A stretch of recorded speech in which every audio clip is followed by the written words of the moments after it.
sensitive. Yeah.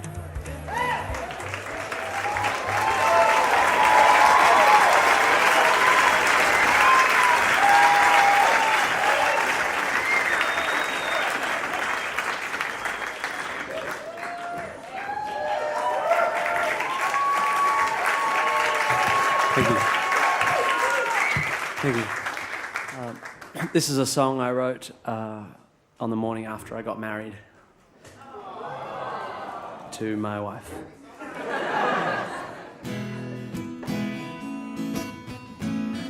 Ooh, yeah. Ooh, yeah. We got years ahead of us. We've got people who care for us. Yeah, we've got Sunday morning coffees in the sun. We got Monday night television. Yeah, we've got years of happiness. We've got decades of laughter ahead. Yeah, we've got Christmases with family by the sea. Oh, we got wine and vintage cheddar. Yeah, I have everything a man could ever want, and all I'll ever need is you. 'Cause nothing can stop us now. Only the good times left. Nothing can stop our love except terminal illness or sudden accidental death.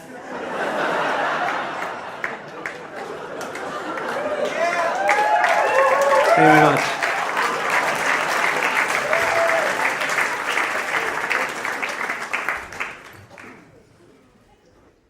Never gets a huge laugh, that one.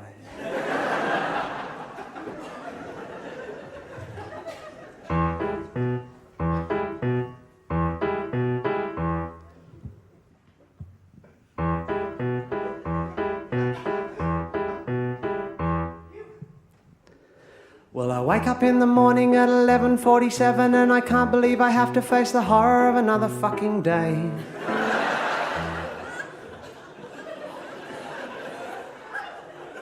And the magnificent magnitude of my morning erection merely mocks me like the sun in its optimistic greeting of the day. Managing to manifest a modicum of motivation, I meander to the kitchen, make a mission out of mixing Nescafe. But the milk is going off and coffee by itself is bitter, and there's ants all through the sugar and the supermarket's miles a fucking away. My life is pretty sad, but I know that I should be glad. I could be a starving Ethiop or a policeman in Baghdad. Policeman in Baghdad. Baghdad. At 11:53 I instigate the day's ablutions in the hope my constitution can be altered by some action on the bowl. But the total non-existence of colonic animation seems to me the perfect metaphor for the utter constipation of my soul. By 11:59 I have decided that my life would be immediately improved by a carefully written list of short-term goals. But by 12:05 my list consists of 1 dot, put some pants on, 2 dot, go to the shop, buy some prunes and Panadol. My life is pretty shit, but I know I shouldn't whinge about it. I could be a Palestinian driving buses on the Gaza Strip. Yeah, how bad can it be? Some people have it worse than me. I could be an Ipswich prostitute or Gary Glitter's family. I have no right to cry. Some people have it worse than I. I could be a thalidomide kid with something in my eye. Something in my eye. My eye.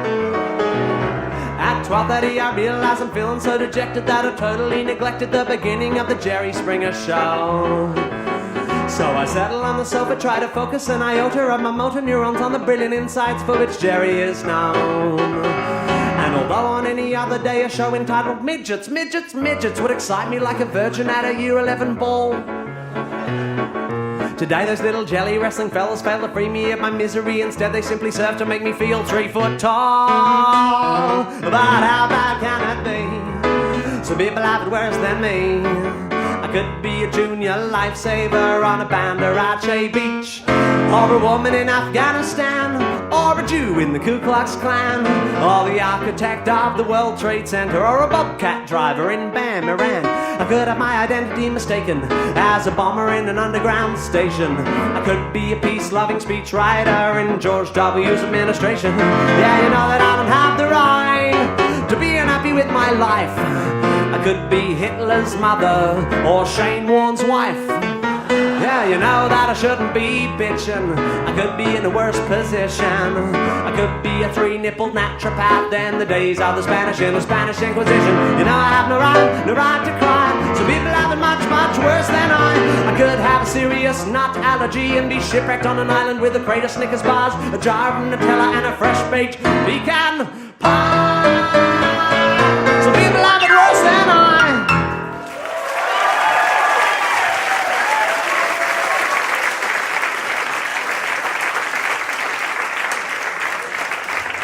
So yes, I'm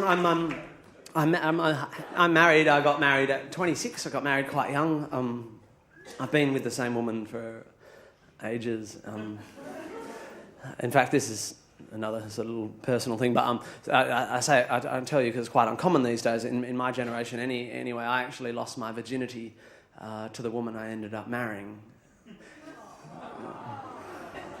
It's not quite as sad as it sounds.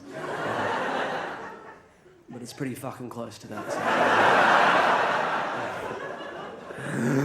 Well, we're both in our 30s now, and one of the things that happens, if anyone's in a long-term relationship and you haven't got kids yet, when you hit 30, the pressure to have kids just goes, and it's ridiculous because 30 is just a number, you know. How do you know that suddenly you hit 30 and you're suddenly endowed with all the attributes a parent needs, you know, like selflessness and...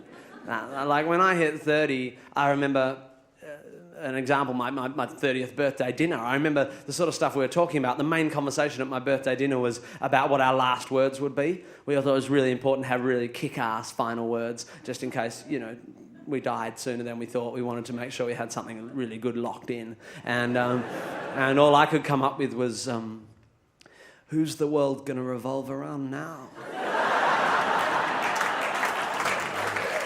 That's kind of where I was at. And it's ridiculous, because this pressure to have kids, you'd think you'd expect it from your parents and from the ticking of your biological clock or whatever, but the main pressure is good old-fashioned peer pressure, you know, like what you got smoking for in your teens, because all your mates are having kids and you feel like, oh, I'm not part of the cool club anymore, I should have a human too, and it's ridiculous, because... Here you are at 30 suffering peer pressure, and it's worse than ever, mostly, I think, because of digital technology. Because all my friends had cool little digital cameras because they're so cheap and accessible these days, and they're very proud, so I take as many photos as they are. No, there's absolutely no limit to the number of photos I can take. And I have broadband internet, you know, digital technology, and so every morning I wake up and there, sure enough, attached to an email is another 10:8 high-resolution colour photograph of another fucking miracle, you know. And eventually it wears you down. It breaks you, these photos, you know, and you find yourself having this inevitable conversation that you thought you'd never have. You know, the one, what are we waiting for? You know, it's never going to be the right time. It's always going to be tough. It's always going to be financially difficult. But why don't we just do it? Why don't we just buy a digital camera?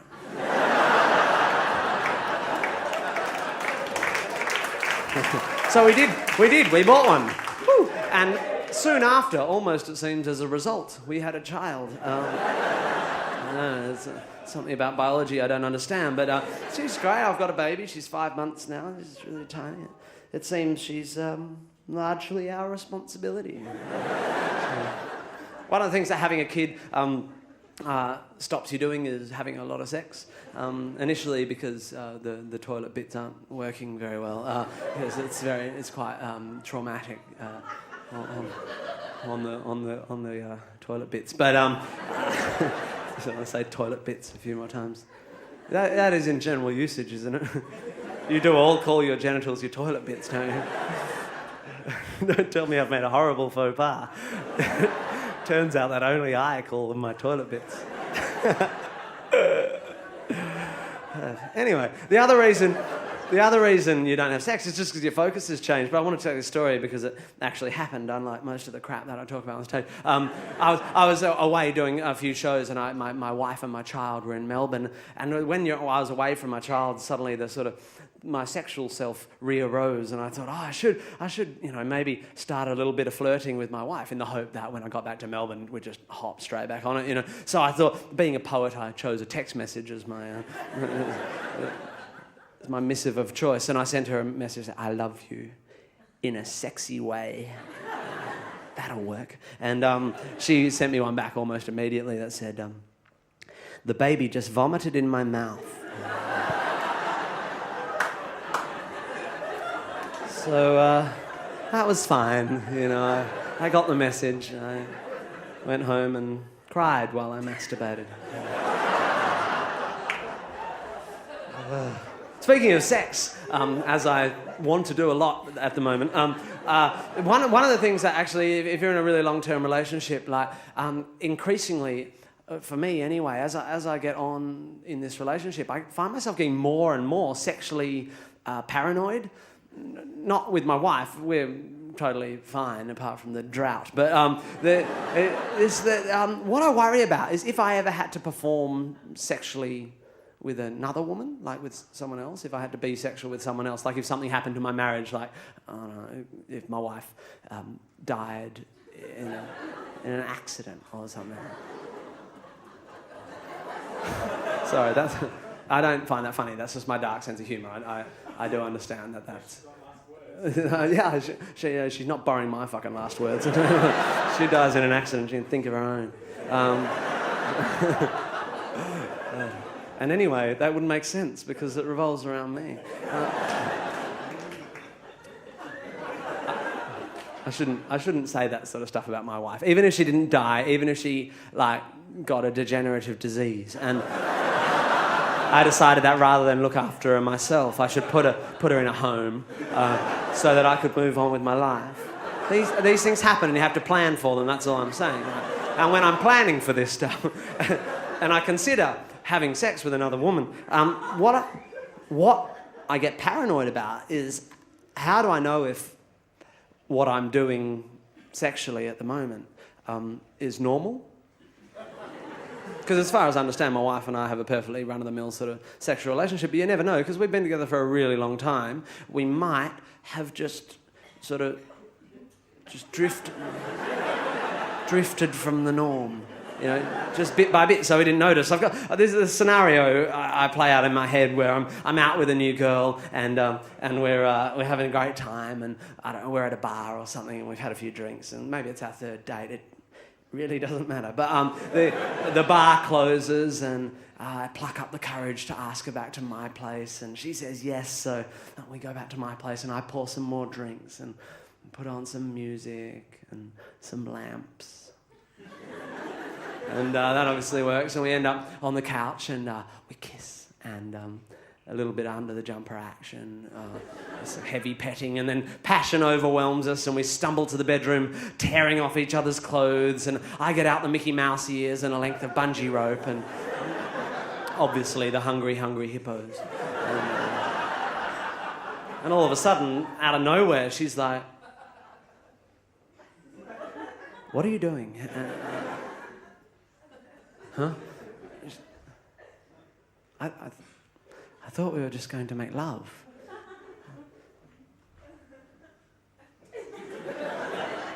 Yeah?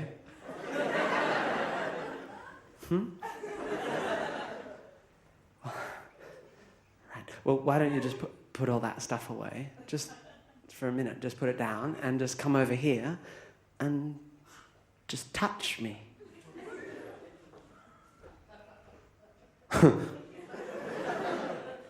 Touch you. Before you've pissed in the hippos.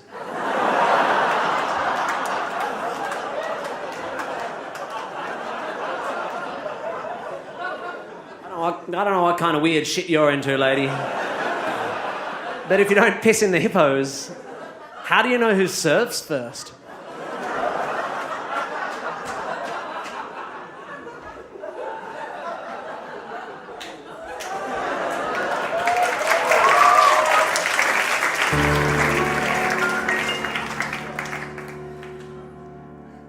If you really love me the way you say you do, if you love me half as much as I love you, you would pluck a planet from the sky. You would use a star to dot the I in I love you. That is what you'd do. You'd take a dreary day and you would paint it blue. If you love me unconditionally, these are the things that you would do for me. Because I need you like a fish needs a sea, like a fire needs oxygen, like a flower needs a bee. And if you really cared for me, you'd let me video you while you wee. Standing up in the bath, I shouldn't even have to ask. Perhaps you'd even store a little more in a flask. These are just the things that people do when the love for one another is true. But we go together like a cracker and brie, like racism and ignorance, like bling and R&B. And if you really want to show you care, you let me wear your underwear when we visit your mum. It's a bit of harmless fun. I just like talking about your childhood with some lace between my buns. There's no reason for a big to-do if your love for one another is true. But we go together like a bird in a nest, like internet and porn, like guns in the US. And if you love me like you say you do, you'd purchase 40 cockatoo and teach them to fly in formation in the sky, and shit the words Tim is God on my ex-girlfriend's Hyundai. Sure, it might be easier with doves, but shirking challenges is not what love's all about. Love is not all wine and roses. Sometimes it's handcuffs and cheese. No one said love is for free. And if you agree with that, you'd sing me passages from the Koran wearing nothing but a Bob the Builder hat to the tune of Waltzing Matilda. I just love the combination of Islam, nationalism, and builder.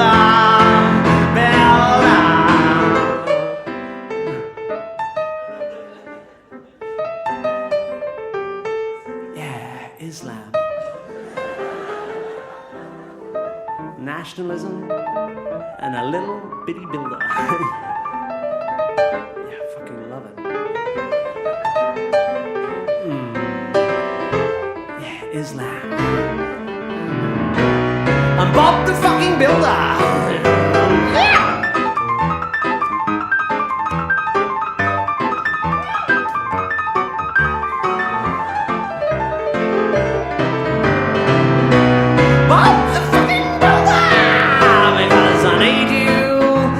Tick needs a talk, like bananas need pajamas, like a nun needs cock. And if you wanna put your love for me first, you wouldn't go through childbirth, you'd agree to adopt, so that you could stay thin. We'll get a Chinese kid, it could teach us Mandarin. And communists don't make as much noise, and they're really good at sharing their toys.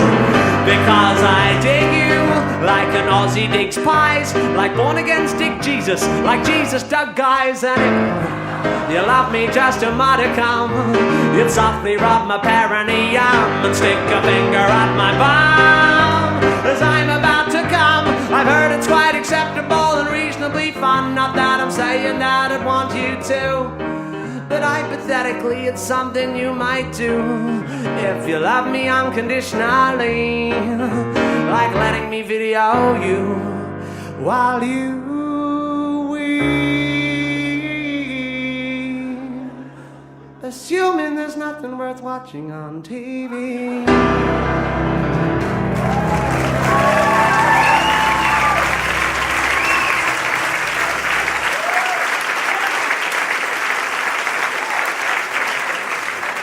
So, Palestine, eh? Things are really bad up there. The Muslim and the Jewish people don't seem to get along very well in Israel and Palestine. And the crazy thing is the circular nature of the violence. Like every act of violence is just revenge for a previous act, and in turn begets another act.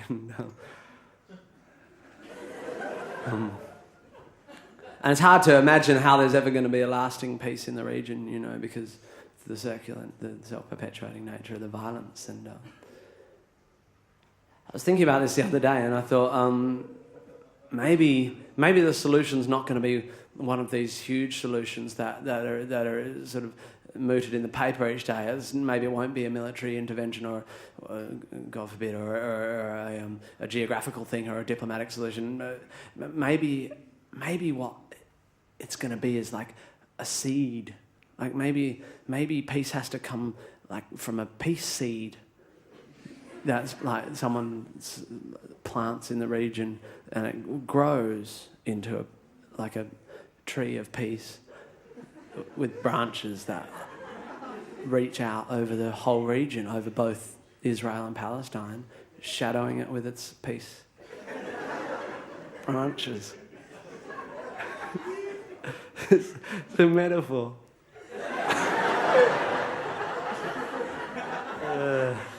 Anyway, I was thinking about this. Sorry, I just got the giggles. I was thinking about this, and I thought maybe this seed, like maybe all they need is a really good peace anthem. So I've taken the liberty of penning a little something, and I thought it would be wise to bounce it off a relatively impartial crowd here in my home country before I actually pop over there and start busking on the Gaza Strip. So this is my peace anthem for Palestine. Obviously, being an anthem, there'll be opportunity towards the end for you to sing along, if you know the words.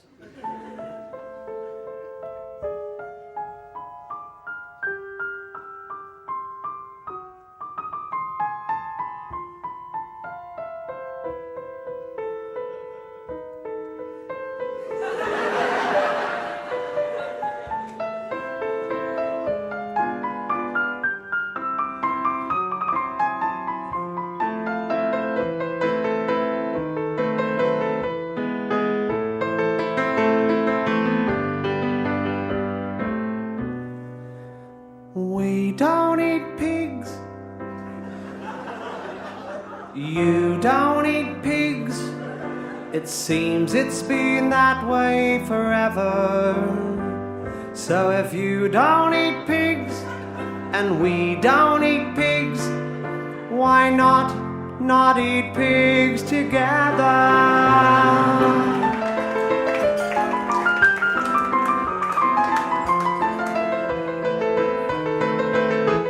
Pigs.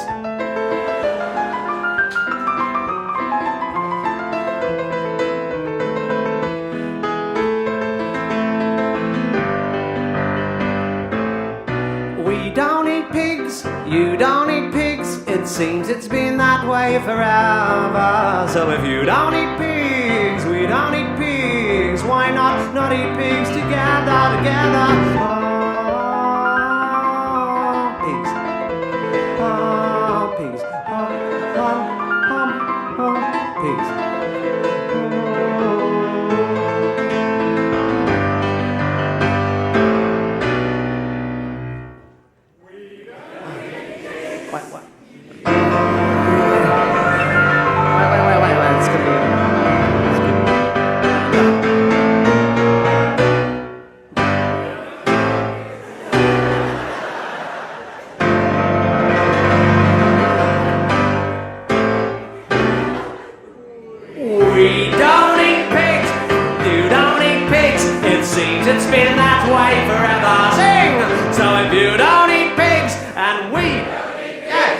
Why not eat pigs together? Why not?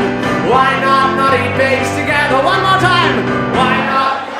Yeah. Why not? Rock.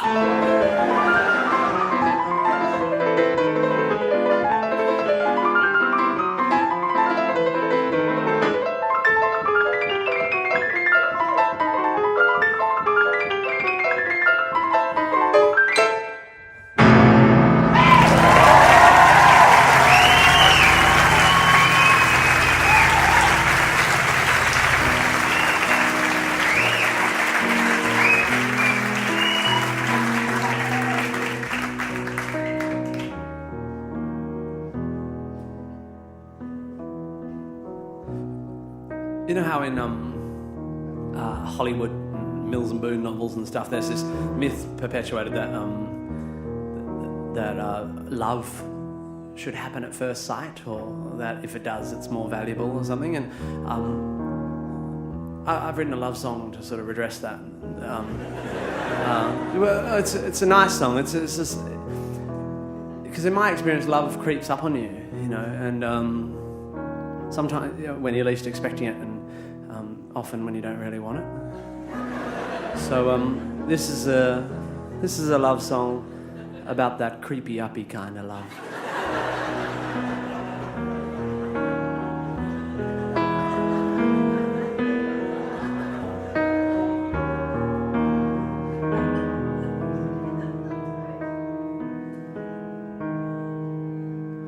You grew on me like a tumor, and you spread through me like malignant melanoma, and now you're in my heart. Should have cut you out back at the start.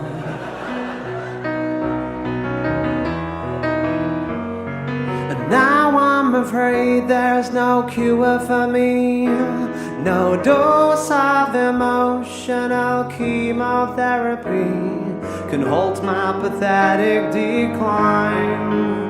Should have had you removed back when you were benign.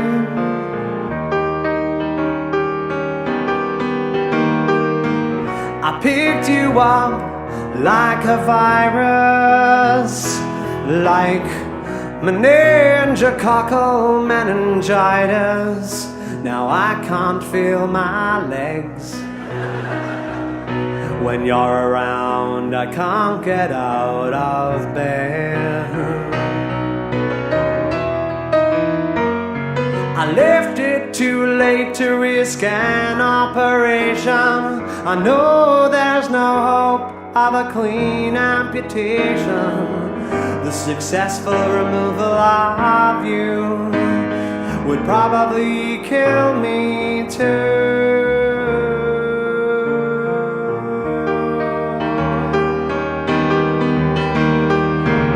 You grew on me like carcinoma,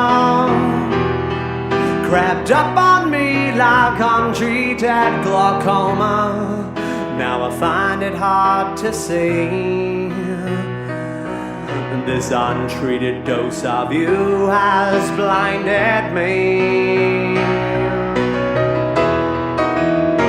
I should have consulted my local physician. I'm stuck now forever with this tunnel vision. My periphery is screwed. Wherever I look now, all I see is you.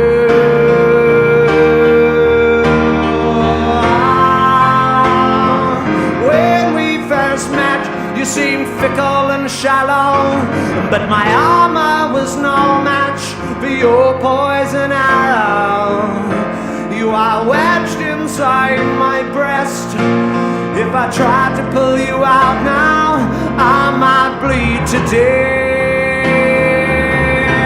I'm feeling short of breath.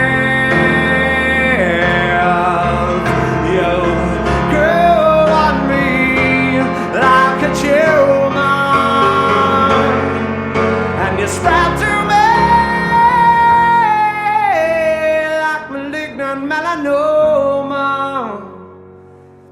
guess I never knew how fast a little mole can grow on you.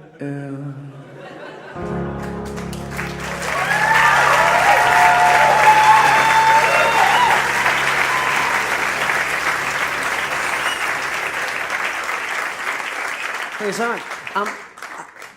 I worry because I'm just about to play my last song, and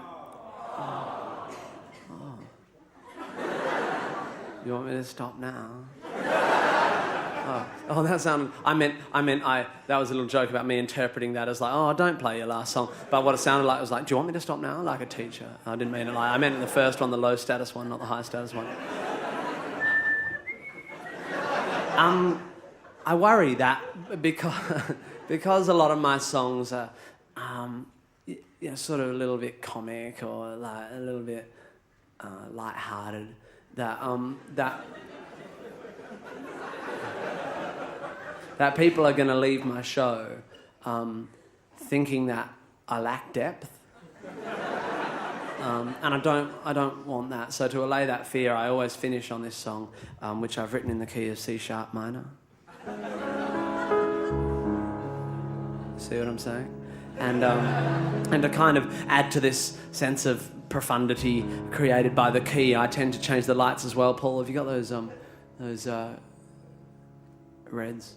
Yeah. You know what I'm saying? Like with this lighting state combined with the minor key, I think mostly people leave my show hopefully having had a good time and everything, but also thinking, yeah, that guy's really deep. So this is a song called Dark Side,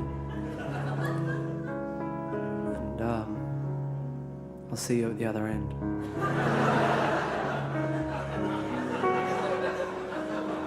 I can have a dark side if you want me to. I can have a dark side. I can develop my brooding potential if pain's what you want in an act. Pain I can do. I can have a dark side too. I can have a dark side too. Hey! Yeah.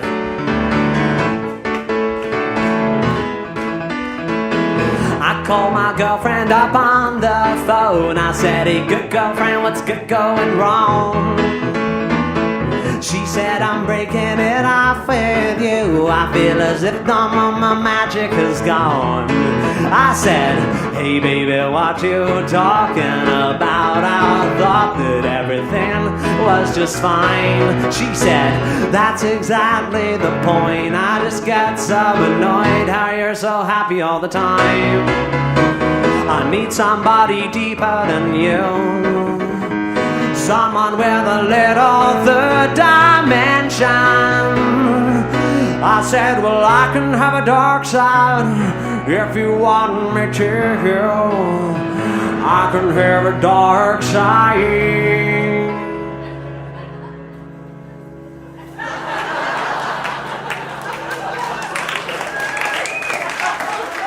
I can develop my brooding potential if pain's what you want in a man. Pain I can do. I can have a dark side to you. I can have a dark side. I can have a dark side. I can have a dark side. Whoa. Hey!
I wrote a letter to Mr.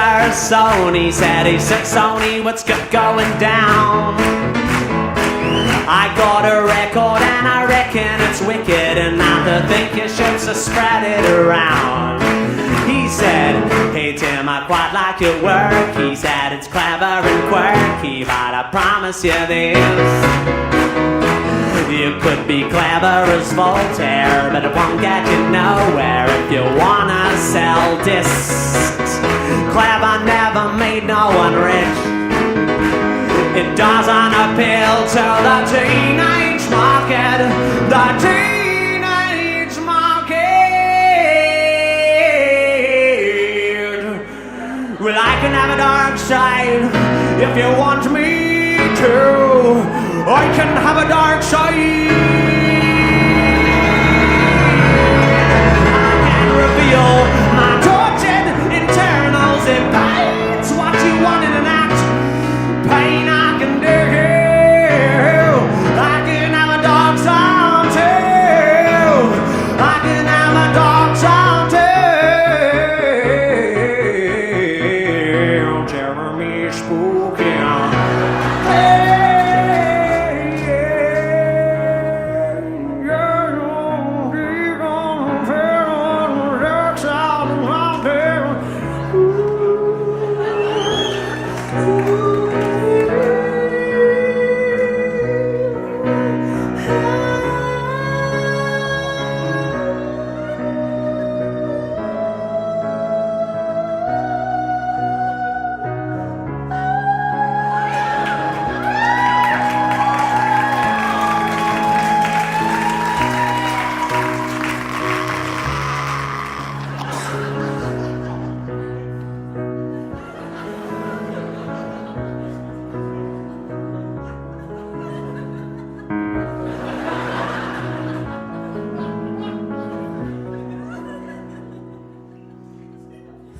Daddy never came to my ball games. Oh, where were you, Daddy? Daddy never came to my ball games. He never loved me. Daddy never came to my ball game. Daddy never came. Daddy never came to my ball game. Daddy never came. Daddy never came to my ball game. Daddy never.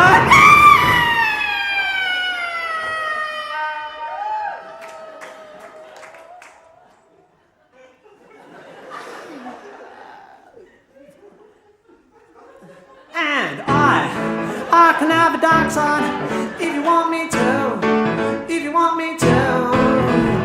Yeah, I can have a dark side if you want me to. I can have a dark side too. I can have a dark side if you want me to. If you want me to. Yeah, I can have a dark side if you want me to.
Thank you. Thank you. Because of your very positive reaction, I'm going to do one more song. If your reaction had been less positive, I would have had to think of another reason. Hey, you know that feeling? I think we all get that feeling sometimes. This feeling, you know that feeling you get when you feel like you're the smallest doll in a babushka doll. This is a song about that.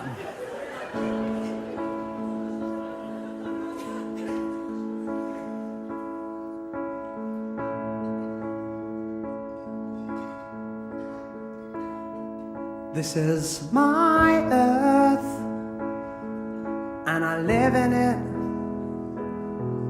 It's 1/3 dirt and 2/3 water, and it rotates and revolves through space at rather an impressive pace, and never even messes up my hair. And here's a really weird thing: the force created by its spin is the force that stops the chaos flooding in. This is my earth, and it's fine. It's where I spend the vast majority of my time. It's not perfect, but it's mine. It's not perfect.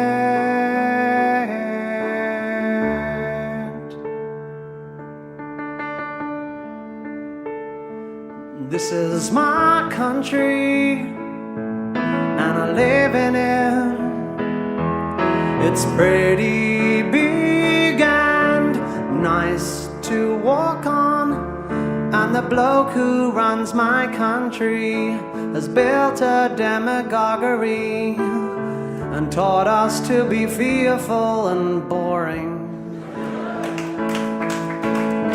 And the weirdest thing is that he is conservative of politics, but really rather radical of eyebrow. This is my country, and it's fine.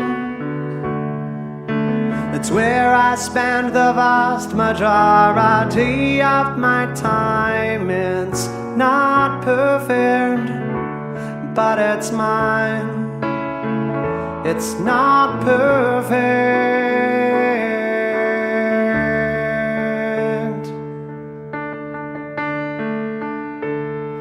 This is my house, and I live in it. It's made of cracks and photographs we rented off a guy who bought it from a guy who bought it from a guy whose granddad left it to him. And the weirdest thing is that this house has locks to keep the baddies out, but they're mostly used to lock ourselves in. This is my house, and it's fine. It's where I spend the vast majority of my time. It's not perfect, but it's mine. It's not perfect, but it's mine.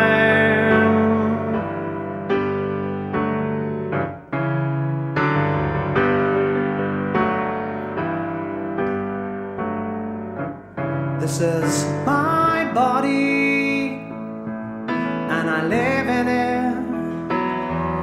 It's 31 and 6 months old. It's changed a lot since it was new. It's done stuff it wasn't built to do. I often try to fill it up with wine. And the weirdest thing about it is I spend so much time hating it, but it never says a bad word about me. This is my body, and it's fine. It's where I spend the vast majority of my time. It's not perfect, but it's mine.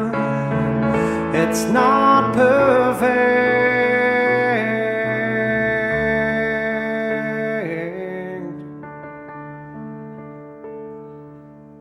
This is my brain,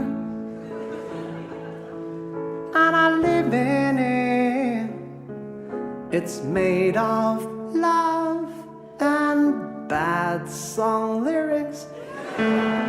It's tucked away behind my eyes, where all my fucked up thoughts can hide.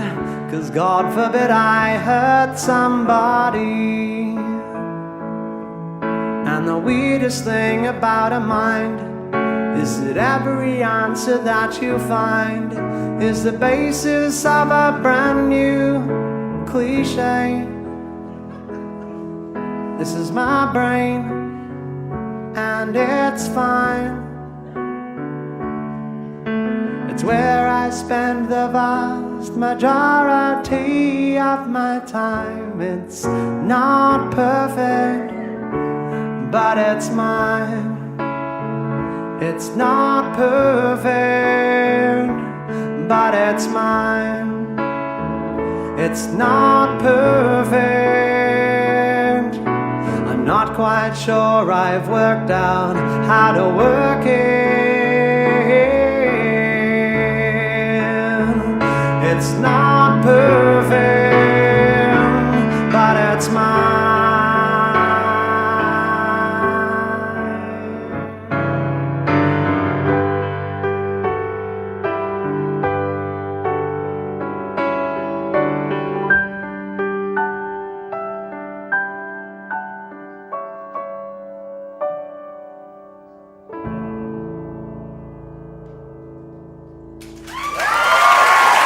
Thank you.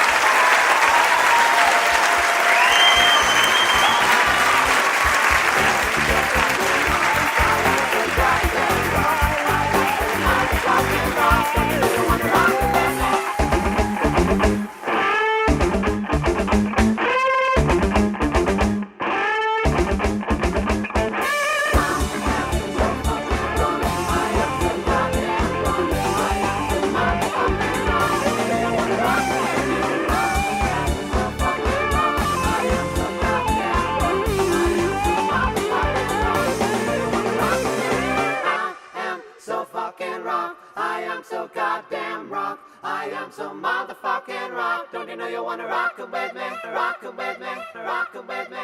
Rock 'em with me. Rock 'em with me.